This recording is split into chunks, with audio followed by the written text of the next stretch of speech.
السلام عليكم ورحمة الله وبركاته، ازيكم عاملين ايه؟ يا رب دايما تكونوا بخير وصحة وعافية وسلام. طيب النهارده هبدأ احل من على موقع كود فورسز، تمام، بدل كود وورس. يعني كود فورسز اقوى شوية وكده، يعني رغم ان انا كان في تعقيدات بالنسبة لي على كود فورسز، لكن اوكي يعني جربت عليه شوية كده وخلاص، يعني قلت عشان هو بس اشهر موقع وكده فخلاص نتعامل عليه. تمام، فنبدأ في اول مسألة نقول بسم الله. خلي بالك لازم تبقى عارف الكود ده كويس. كود المسألة، تمام، عشان نعرف ان احنا ايه، نكتبها في السبمنت هتعرف يعني ايه. طيب دون الهوم، يعني دي كلها حاجات بره بعرفها مع نفسك. تمام، اهم حاجة عندك لو انت داخل مسابقة الاي سي بي سي، اهم حاجة عندك الكونتست والجيم. دول تقريبا اهم حاجة عندك. وطبعا البروبلم ست اللي احنا فيها دي بتاعت المشاكل اللي احنا هنحلها، ودي مستوى المبتدئ، تمام، بس حلوة جميلة. يعني تبدأ 800 مثلا، يعني 10 من دول 800 مثلا، بعد كده 15 900، بعد كده 10 900، 10 10 10، وهكذا لحد ما توصل بإذن الله لل 1600، تكون طبعا مخلص استيرز والحاجات الجميلة دي. من غير هري كتير نخش على الووتر ميلون. تمام، أول مسألة مشهورة ومعروفة وكل حاجة.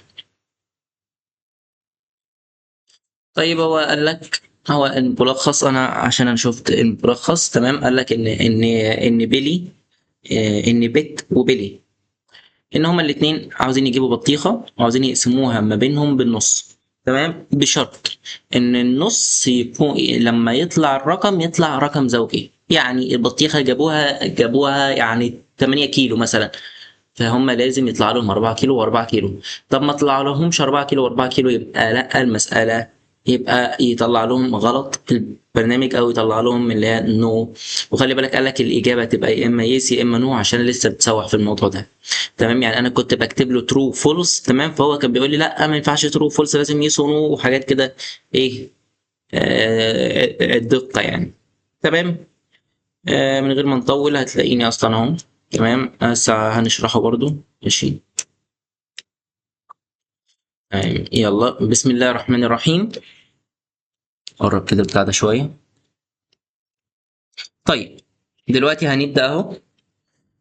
خلي بالك عشان انت ما ينفعش تقول له مثلا سي اوت انتر عدد الكيلو. تمام، على فكره الميزه في كود فورسز برضو انك انت تقدر تجرب هنا وتحسن لك بكتير احسن، يعني دي ميزه حلوه، تمام، بس اوكي. المهم، قال لك ما ينفعش تطلع لي سي اوت. انا مش عاوز منك سي اوت تعرفني انا هعمل ايه، انا عارف انا هعمل ايه، بس جهز لي الحاجه على طول. يعني هاجي اقول له مثلا، هاجي انتجر اكس اللي هي كيلو، يعني يعني البطيخه كام كيلو، هي دي الاكس. تمام، ما ينفعش اقول له سي اوت انتر كيلو في بطيخه اي حاجه مش مهم. تمام، فاقول له هنا سي ان اكس، كده يدخل الكيلو. تمام، فاحنا هنحط شرط. ماشي، نقول له ايه، نقول له لو الاكس قبلت القسمه على 2، تمام، وما تبقاش حاجه، خلي بالك، و و عارف كلمة و دي اللي هي دي اهي، و اكس نوت ايكوال الاتنين، تمام، فانت هتعمل ايه؟ هتطبع لي سي اوت يس. طيب إلس الهري ده هتعمل لي سي اوت نو بس. هتقول لي طب يا محمد ليه ليه الاكس هنا عشان بس سي اوت نو كده، تمام. ليه الاكس هنا يعني حطيت شرط انها لا تساوي الاتنين، عشان لو هي ساوية الاتنين ده رقم زوجي. تمام، تمام. ولكن لما يتقسم على اتنين، اتنين على اتنين فيها الواحد، واحد ده رقم فردي. اوكي بس كده. طيب هتعمل ايه بقى بعد كده عشان تعمل سبميت؟ هتاخد ده كده كنترول سي، هنروح على النجمة بتاعتنا. طيب ركز، هنروح على السبميت هنا اهي، نقف عليها، ماشي، شايفها؟ هنيجي هنا ندخل الباسورد الكود بتاع المشكلة، وخلي بالك تختار اللانجوج اللي انا مختارها دي. تمام، وهنيجي نحط المشكلة بتاعتنا، تستنى لما يعمل سبميت. تمام، تعال نشوف ايه اللي حصل. قال لك اكسبتد. بص اصلا علشان بص انا بطلع كل دي اخطاء بسبب ايه؟ تخيل انت، بسبب مثلا اني كتبت فولس او نو، او كتبت مش عارف ايه، فاهمني؟ او السلام عليكم ورحمة الله وبركاته. نخش في المسألة التانية اللي هي why two long words. تمام، وهنشوفها كده مسألة حلوة ولطيفة لسه حللها. بسم الله. طيب هو قال لك بص، يعني تعال نبص على الايمت على طول. قال لك ايه؟ قال لك انا مثلا هدخل نمبر، هدخل رقم. الرقم ده وليكن 4 زي ما هو عامل، يبقى انا هدخل 4 جمل. تمام. طيب انا دخلت 4 جمل اهو، ايه اللي هيحصل يا عم؟ دخلت 4 جمل، تعالى بقى شوف لي لو في جملة فيهم معدية ل10 حروف هتعمل ايه؟ لا، هتعمل لها اختصار. ازاي؟ يعني هتاخد لي اول حرف وتاخد لي اخر حرف، وتحط في النص عدد الحروف اللي ما بين اول حرف واخر حرف. تمام. تمام، افتكروا دي كويسه اهي. ماشي، تمام. هناخدها اهو كده عشان نعمل عليها اللي احنا عاوزينه. ماشي، حلو قوي. تعالى بقى بص، بص يا باشا، بص يا باشا. قال لك ايه يا باشا؟ قال لك انتجر ان، ده عدد الحروف اللي هيدخل سي ان. يعني انا بقول له كده دخل يعني الارقام اللي انت هتدخلها. طب ليه بقى؟ لان انا هعمل فور لوب تستقبل منه ده. تمام. انتجر اي ايكوال 0، اي اصغر من الان. تمام. اي بلس بلس. ماشي اهو. كده بقى ايه؟ كده هنبدا نستقبل منه السترنج اللي هو عاوز يدخله. شوف هو يدخله كام مره وهنرد عليه في نفس الثانيه. سترنج اس سي ان للاس. تمام. سوري. تمام. ده كده سي ان للاس. حلو حلو. طيب عشان ما تتوهش مني تاني دلوقتي انا قلت له انا عرفت متغير نمبر، هو هيعمل سي ان للنمبر، هيدخل النمبر. تمام. هو المعلم دخل النمبر خلاص. ثواني. هو المعلم دخل النمبر ده. تمام خلاص. تعالى بقى هنعمل فور لوب هتعدي هتعدي او هتتكرر بعدد النمبر. جميل. طيب هتقول لي طب ما انت كده اقل، يعني انت عامل هنا اي اصغر من الان. هقول لك لا، ما انا بادئ من الصفر، خلي بالك. طيب تعالى بقى، هو كده دخل string اس، دخل الاسم. يعني تعالى كده نشوف ايه اللي هيحصل. شوف كده، هندخل الرقم 5 مثلا، هيطلب مني اكتب 5 اهو مثلا. اهو كده فعلا ايه؟ اخد ال5. حلو قوي. تعالى بقى يا باشا ركز معايا كده واحده واحده. احنا عاوزين نمسك كل سترينج ونشوفه. طب هنمسك ازاي كل؟ طبعا هنستخدم الاف كونديشن. طيب بسم الله. هنعمل اف كونديشن تقول له ايه؟ بص ليك، لو الاس، خلي بالك، خلي بالك، ممكن تستخدم الاس اللي هي اس دوت سايز. تمام. بس عشان تسهيلا ليك عشان تعرف تتعامل، هتحفظها جوه فاريبل تاني او جوه متغير تاني من نوع انتجر برضو، اس دوت سايز. تمام اهو. بس كده تمام. وما تنساش طبعا عشان دي فانكشن. حلو قوي. تعالى بقى نقول له اف الاكس اكبر من العشرة، يعني عدد الحروف اكبر من 10 اعداد. هتقول لي لا استنى استنى استنى، فهمني كده انت عاوز تعمل ايه. اقول لك طيب، هو كده اخد الاس. تمام. بقول له اس دوت سايز، يعني حجم او عدد الحروف اللي موجوده في الاس. حلو كده. عدد الحروف ده احفظوا لي في الاكس. طيب يعني مثلا وليكن في 4 حروف، فهيجي هنا يقول هل الاربعه اكبر من 10؟ لا، يبقى اعمل سكيب للكونديشن ده. حلو قوي. تعالى بقى ادينا مثلا هو دخل مثلا، قال لك دخل سترينج وليكن اللي هو مثلا تعالى اهو لوكاليزيشن. تمام. اهدى يا حبيبي، اهدى يا بابا، اهدى بالغلط بالغلط. طيب ركز معايا بقى هنا كويس قوي. تمام. عندك دون اول حرف، احنا الاختصار قلنا هناخد الحرف الاول ماشي ال ونعد الحروف اللي ما بينهم هيطلعوا 10. حلو حلو، ونحط الحرف الاخير. خدت بالك انت؟ تمام. تعالى نتاكد هل فعلا هو ازاي مع فين اهي. تمام حلو قوي. تعالى بقى بص، هنيجي هنا احنا عاوزين ناخد اول حرف. اول حرف ده هو اللي هو الاندكس بتاعه بزيرو في السترينج. تعالى بقى يا باشا، هنيجي هنا هنعمل سي اوت للايه للاس اوف الزيرو. جميل قوي. طيب بعد كده عاوزين بقى نعمل ايه؟ بص يا نجم تاني، بص هنا كده. لو احنا قلنا دون كام حرف، ثواني، لو احنا قلنا دون كام حرف، ادي كده حرف واتنين، ادي كده كله 12 صح؟ حلو، يعني هو في حرفين. جميل، يعني احنا بننقص حرفين. طب نقص حرفين من ال 12 هيطلعوا ال 10 دول. فانت هتعمل هنا كده، هتيجي هنا هتقول لي لا استنى، انت هتنقص لي اللهم صل على سيدنا محمد، هتنقص لي 2 من الاكس، يعني اكس ناقص 2. جميل.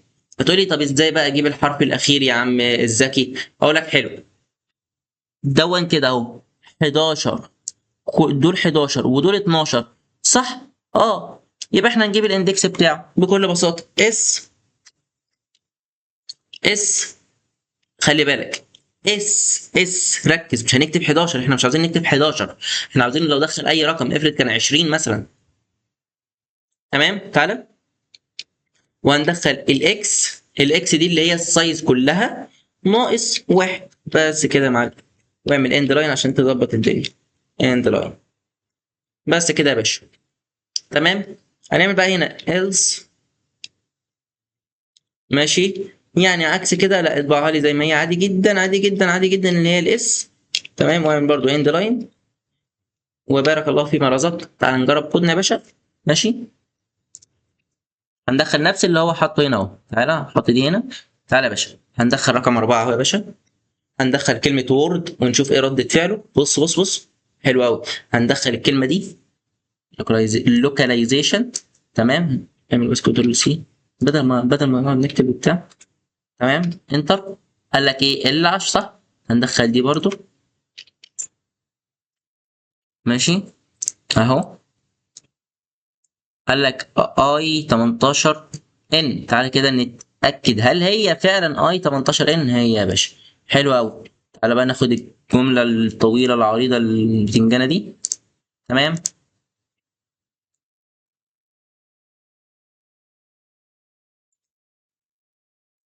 مش عارف الجمله دي شفتها في فيديو على التيك توك، واحد بعتها لحد، حاجه دي طبيه مش عارف، قال له بنيومونو الترا مايكروسكوبكس كوبولا هو حاجه كده بركان فولكانو زويس ولا حاجه زي كده. المهم ان هو الواد ده يعني اسمه ده قراءه مش مهم. المهم طلعت الناتج بتاعنا هو اللي احنا عاوزينه زي الفل. تعالى بقى يا باشا، هنعمل ايه؟ هناخد الكود ده كده كنترول A كنترول C، هنطلع على كود فورسز او اسمه كود فورسز. هنيجي على السبميت. قابلتنا مشكلة. ايه هي؟ ان احنا نرجع تاني للبروبلمز عشان انا نسيت البروبلمز. تمام. ولا ثواني خليكم معايا، ثواني. حلو قوي. خلاص 7 1 ايه. جميل قوي. وهنرجع الكود بتاعنا، هنستنى يعمل سبميت. خلاص نعمل احنا السبميت لو ما عملش سبميت. تعالى ما نشوف ايه اللي حصل.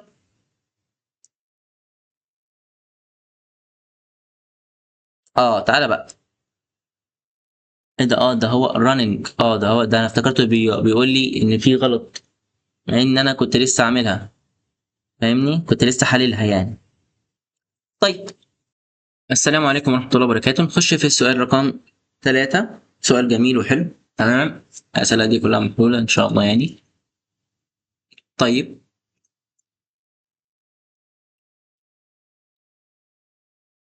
لو الحاجة هنا أنا بعمل كده عموما، لو السؤال مش فاهمه، مش الإنجليش بتاعك عندك مش مظبوط، هتعمل إيه؟ هتروح على الترجمة تمام وتخلص الحوار ده. المهم قال لك بص في بيتيا وفاسيا وتونيا، تمام، التلاتة دول داخلين مسابقة اي سي بي سي، تمام. وقال لك اتفقوا على حاجة، قال لك لو في اتنين منا موافقين على الحل ده هيبقى هنحل المسألة دي، او يبقى المسألة دي متأكدين من حلها ايا يكن، تمام. طب لو في واحد بس الموافق هنقول لا، مش هنحل المسألة دي. فبالتالي تعالى بقى، قال لك ايه التلاتة دي؟ قال لك ان او التلاتة دي هي عدد الأسئلة اللي هيحلوها، فبالتالي واحد اتنين تلاتة. فتعالى هنا ادي كده اول مسألة في اتنين بس اللي قالوا دي صحيحة وهنحلها، فدي كده واحد. والتانية واحد واحد واحد كلهم حلوها تمام، والتالتة قالوا لا في واحد بس اللي حلها فخلاص. فقال لك يبقى في مسألتين اتحلوا، يبقى هي دي التانية. نفس الكلام على الانبوت ده والاوتبوت ده، تمام. تعال بقى من غير كلام كتير نشوف هنحلها ازاي بطريقة مبسطة وجميلة وسهلة ولطيفة وكل الكلام ده. بص يا باشا، تعالى عشان احنا بس ايه الكلام ده ماشي، الحاجات دي لازم اجربها الاول ماشي، بس خلاص كده.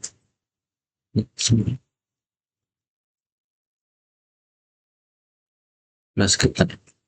بص يا نجم، نزل ده تحت خالص بس. بص يا باشا ركز معايا بقى كده. عاوزين الاول نعرف الانتجر ان، تمام، ونقول له ان دخل عدد الاسئله اللي انت عاوز تدخلها. حلو حلو يا باشا، جميل قوي. طيب ادي كده دخل عدد الاسئله، وادي كده كل شيء زي الفل. هنعمل بقى فور لوب على حسب الاسئله دي هتمشي. بعد كده انتجر اي ايكوال 0، تمام. بعد كده اي اصغر من الان، بعد كده اي بلس بلس، تمام تمام اهو. حلو. بص بقى يا باشا، احنا عاوزين هنتعامل مع الشباب دي كأنها رموز، تمام، ونشوف كل رمز احتوى على انهي قيمة، تمام.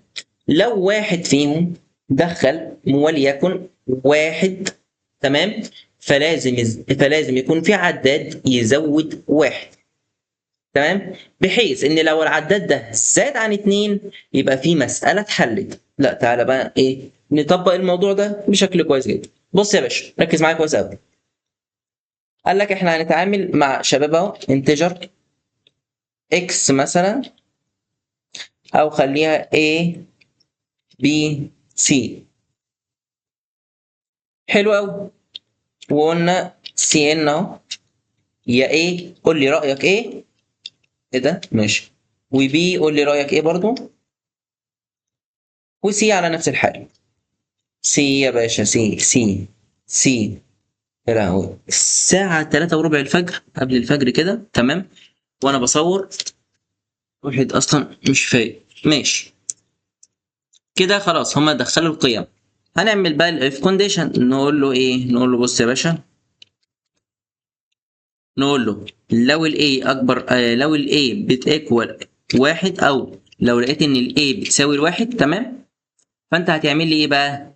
هتزود لي على كاونتر واحد. هتقول لي طب فين الكاونتر ده؟ اقول لك هنعمله دلوقتي حالا. كاونتر وادي كما صفر. طيب تمام تمام. هتزود الكاونتر بلس بلس، حلو قوي.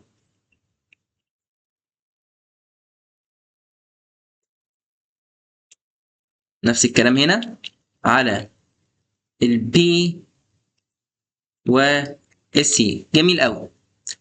هندي برضو شرط رابع. تقول لي ايه ده، هو في شرط رابع؟ اقول لك ايوه.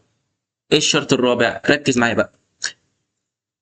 بص يا باشا، المعلم ده حل وتمام، وده حل وتمام، يعني في مسألة اتحلت. طب قيمة الكاونتر كده بكام؟ باتنين، بس هي مسألة واحدة اللي اتحلت.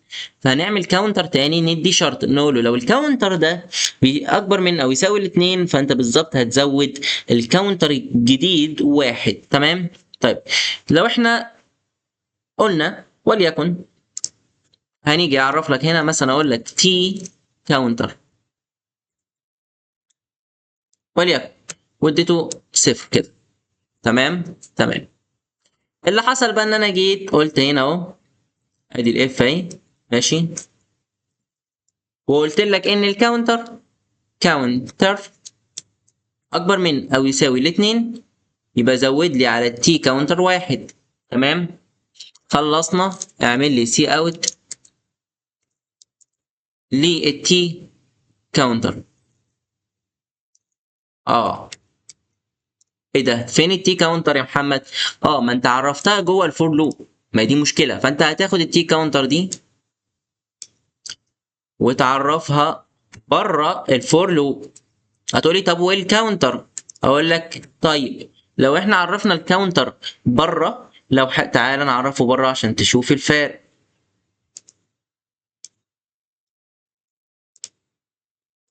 حلو قوي. كده المسألة على فكرة جاهزة، بس في طبعا لوجيك او ايرور لوجيك رهيب. دخل عدد الأسئلة وليكن 2. اكس A قول لي إجابتك هتختار واحد ولا زيرو، فأنا هختار واحد. B هيختار واحد. 3 اختار زيرو. لا أنا اخترت زيرو، ثواني في خطأ حصل. تمام. يلا مسألتين، واحد واحد زيرو. تمام. وفي واحد بس اللي حل المسألة التانية، ولكن الباقيين قالوا لا مش موافقين. بص بقى، هتتوقع ان هو هيظهر واحد، لكن في الاسف هيظهر اتنين، وما ينفعش يظهر اتنين، المفروض يظهر واحد لان مسألة واحدة بس اللي اتحلت. هتقولي اقول لك ليه بقى، تعالى بقى يا باشا افهمك ايه اللي حصل. بص يا باشا، نقرب كده اللاب عليا. بص يا باشا، اللي حصل هنا انك انت مشيت الكاونتر مثلا في اول سؤال كان فيه، يعني احنا اخترنا ان احنا نحل عدد اسئله اتنين، صح؟ حلو قوي. السؤال الاول اتحل، صح؟ صح. جميل. السؤال الاول اتحل، فالكاونتر او معلش الاختيار الاول اختار واحد، والاختيار التاني اختار واحد، والاختيار التالت اختار صفر. فكده الكاونتر لحد الان هو اتنين. هتقول لي ايه ده، هو ايه اللي لحد الان؟ ما احنا عاوزين نعيد بقى تاني. اقول لك جميل، كويس انك ركزت. لما يجي يعيد تاني هيلاقي ان في واحد اختار واحد والباقيين اختاروا صفر. اقول لك حلو قوي، يعني واحد. اقول لك لا يعني ثلاثه. هتقول لي ليه؟ اقول لك لانك معرف الكاونتر بره، فالقيمه اتحفظت بره. لو انت عرفت الكاونتر هنا، ثواني، هو كده هيفضل يعيد نفس القيمه وهيفضل يرجع يديها صفر تاني. تعال نعمل كده نجرب. ادي كده مسألتين. تمام. المفروض اول واحده هيحلوها صح، واحد واحد زيرو مثلا. تمام. تاني واحده في واحد بس هيحلها، واحد زيرو زيرو زيرو، فالاجابه فعلا طلعت واحد، وده اللي احنا كنا عاوزينه. تمام. فتعالى كده، ادي الكود ماشي زي الفل ماشي. بص يا باشا، انت الفكره كلها هنا انك انت الكاونتر لو طلعته بره هيزيد، هيفضل يزيد وهيبقى ده، فاهمني؟ في نفس البرنامج طبعا. فهيجي هنا عند التي كاونتر يقول لك ما هو هيجي هنا عند الاف كونديشن فيجي يقول لك ده هو فعلا اكبر من الاثنين اصلا، وهم حالين مساله واحده، فالمعلم ده هيزداد واحد. تمام. هنلف تاني فالمعلم هيزداد واحد تاني. تمام. بس اول مره كان اتنين فازداد واحد، تاني مره بقى تلاته فازداد واحد، فطلع لك التي كاونتر قال لك لا خلاص انا بقيت اتنين. تمام كده. طيب هنعمل ايه دلوقتي؟ هنيجي هنا بس معلش نعمل كده اهو ماشي. هناخد الحاجات دي كنترول سي، هنطلع على المعلم. اه 2 3 1 ايه. تمام، هي المسألة اهي 2 3 1 ايه. هنعمل سبميت، نكتب 2 3 1. بعد كده ايه، خلي بالك كابيتال، وهنيجي نحط الكود بتاعنا وهنعمل سبميت. بسم الله سبميت، يا رب بس ما يبقاش فيه ايرور كده عبيط ولا حاجة. الحمد لله قال لي اكسبت تحت اهو. استنى تيست ايه، برضه نفس الغلط. الحمد لله جاب لي اكسبتد. طيب نخش بقى في المسألة اللي بعدها. السلام عليكم ورحمة الله وبركاته. نخش في المسألة، ثواني عشان مش فاكر. هم. مسألة أيوه، بس عشان لو حد برضه ما كانش واخد باله. مسألة هي فين بتاعت البي اي ات البت ماشي. مش فاكر والله احنا في المسألة الكام أهو. مسألة رقم 4. تمام. قال لك المسألة رقم 4 دي هندخل عليها.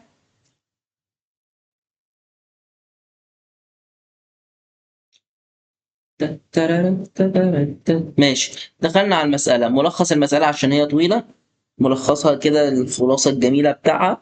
طيب، قال لك بص يا باشا، انت هتستقبل من اليوزر عدد العمليات. هتقول لي عدد عمليات ايه؟ هقول لك اصبر على رزقك. طيب، عدد عمليات يا محمد؟ اصبر على رزقك تاني. انت هتعرف لي اكس، هتعرف لي متغير من نوع انتجر اسمه اكس وهتديه قيمه بصفر. حلو حلو. اسال اليوزر هتعمل كام عمليه على المتغير ده.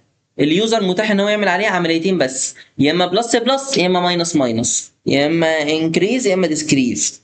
تمام. طيب، تقول لي يعني ايه؟ تعال نبص على الانبوت.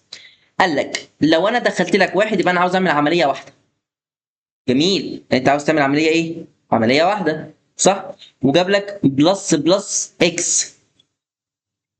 بلس بلس ايه؟ بلس بلس اكس. طيب، معنى كده ان الاوتبوت بتاعك يبقى واحد.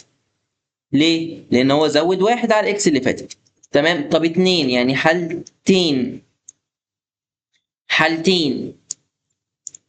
قال لك اكس بلس بلس وماينس ماينس اكس، فقال لك زيرو، لانها كانت في البدايه بزيرو. لما عملنا اكس بلس بلس بقت بواحد، عملنا اكس، عملنا ماينس ماينس اكس بقت بزيرو. من غير كلام كتير، يلا بينا، هي محلوله هنا اهي. تمام. تعالى يا باشا، اللي تحت خالص. ماشي، يلا يا باشا. طيب، احنا اولا هنستقبل منه انتجر ان. تمام، سي ان للان. تمام.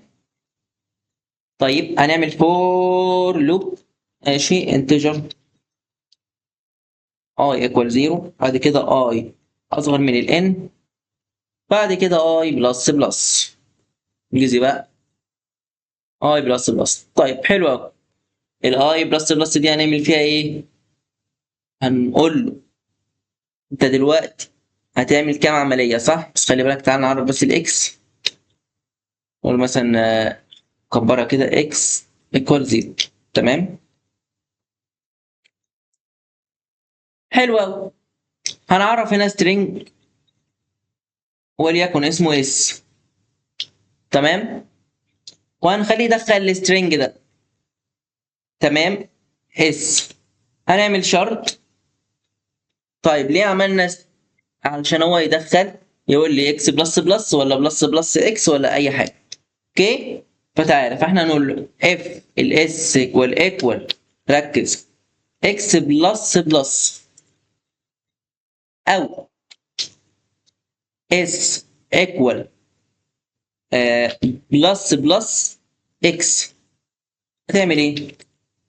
هتزود لي على الاكس بلس بلس على طول بقى وننجز. تمام. هتاخد ثواني عشان مفيش حاجه. ايوه، بس خلاص. هتعمل ايه بقى يا باشا؟ هتاخد الحته دي كلها كده اهو. ماشي، كنترول سي كنترول اف. هتشيل بس بلس بلس دي، تخليها ماينس ماينس، ماينس ماينس، ماينس ماينس. بس يا باشا، هنعمل ايه؟ هنعمل هنا سي اوت.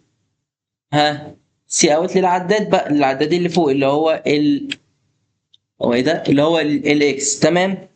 تعالى كده نجرب الكود ده.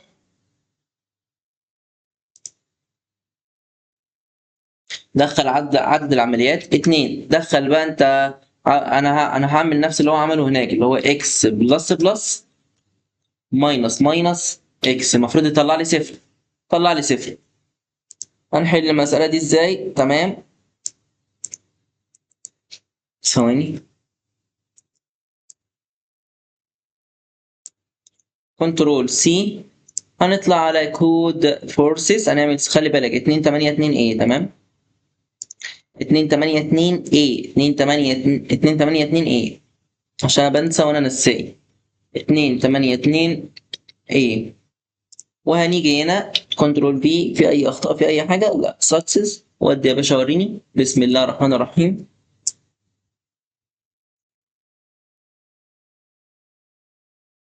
ها، بسم الله. الحمد لله اتقبل وزي الفل. ماشي يا باشا.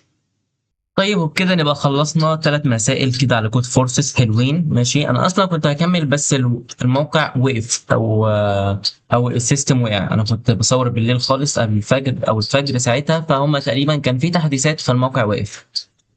طيب خلاص كده تمام. ما تنساش تتابعني على الواتس وعلى الواتس، على الفيس وعلى اليوتيوب وعلى الحاجات الحلوة دي كلها. وبس كده، سلام.